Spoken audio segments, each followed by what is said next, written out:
This may be the strongest El Niño event since 1877. So what would happen if they're right? I think they're right. Hi, I'm John Catt. I am in fact Shed Rain's make-believe weatherman. Not a meteorologist. Really important to clear that up right away. But an important part of my job is understanding the rainfall, where it might rain, and putting umbrellas in the path of that rain. Part of my my job is to make sure that when you go to a store, there's umbrellas in the umbrella display. So we look at weather really carefully and make sure that we have stuff right where we need it. And that leads me to the main point of our conversation today, which is the impending scary El Niño that is coming to the United States later this year. So let's talk about what El Niño is. First of all, one of the things you have to understand is this is a really complicated planet we have here, and weather can be affected by a lot of crazy things. I can't explain chaos theory as well as other actual scientists can. I can tell you about something called the butterfly effect.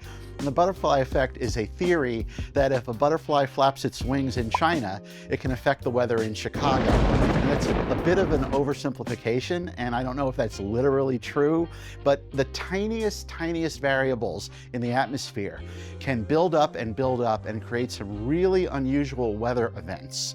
And that's what El Niño basically is. So let's talk about it. Generally speaking, there's a huge blob of really hot water in the Pacific Ocean in the tropics right near the equator. It's some of the warmest water on the planet. Warm water is basically jet fuel for storms and rain. Almost every rainstorm we have in the United States starts out off the coast and moves across the country. Water and humidity and heat is fuel for rainfall. So this big blob of really warm water in the Pacific near the equator creates a lot of weather.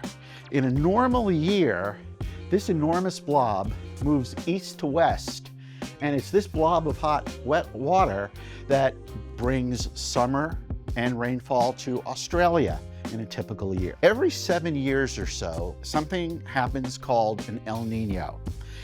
An El Niño is when, for reasons that scientists still don't completely understand, an El Niño, the trade winds that usually drive this blob of hot water toward Australia, they either weaken or actually sometimes they reverse. And they start moving this big blob of hot water not toward Australia, but toward us here in the United States.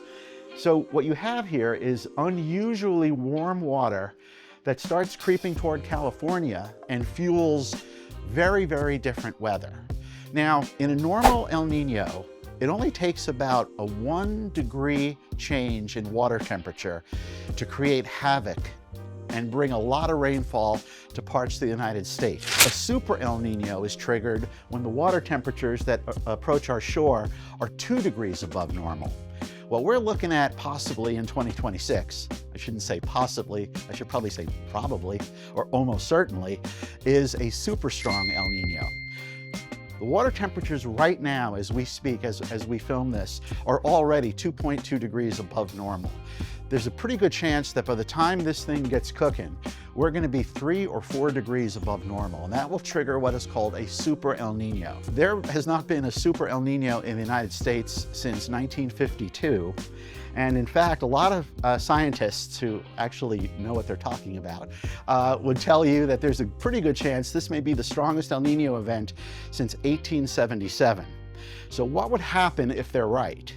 I think they're right. This hot water will basically turn the Pacific Ocean off the California coast into a really warm bath. And it will create a ton of tropical moisture that has no place to go other than the west coast of the United States. Now, if everything that's predicted happens, what we're going to see is an absolute cascade of really heavy rainstorms moving onto the coast of California, dropping a ton of rain in Los Angeles and San Diego and San Francisco. In a normal year, Los Angeles gets about 12 inches of rain, San Francisco gets about 20 inches of rain.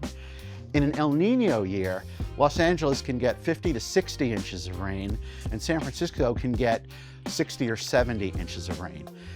So you can imagine the chaos that will create on the West Coast, and all our friends out there who probably don't know where their umbrella is because they haven't needed it in a while. The good news, if you're an umbrella company, is that the rain doesn't just stop in California, it keeps going east.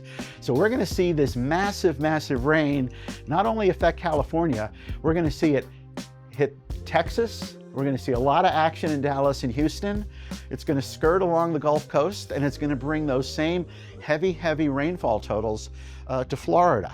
So it's very, very likely that the southern third of the United States, starting in about November and running through March, is going to be the rainiest we've ever seen it since the 50s, and possibly since the 1800s.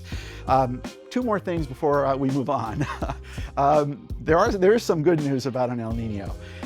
These super strong trade winds that are bringing this El Nino onto shore have the beneficiary effect of shredding potential hurricanes. These same winds are going to tear storms apart this August and September and October that would normally turn into hurricanes and tropical storms. So the likelihood, and nothing's certain in the world of weather, but the likelihood is that we're going to get a break from hurricanes this year, so the southeast people can breathe a little bit easier while these guys are basically hunkering down for some crazy stuff.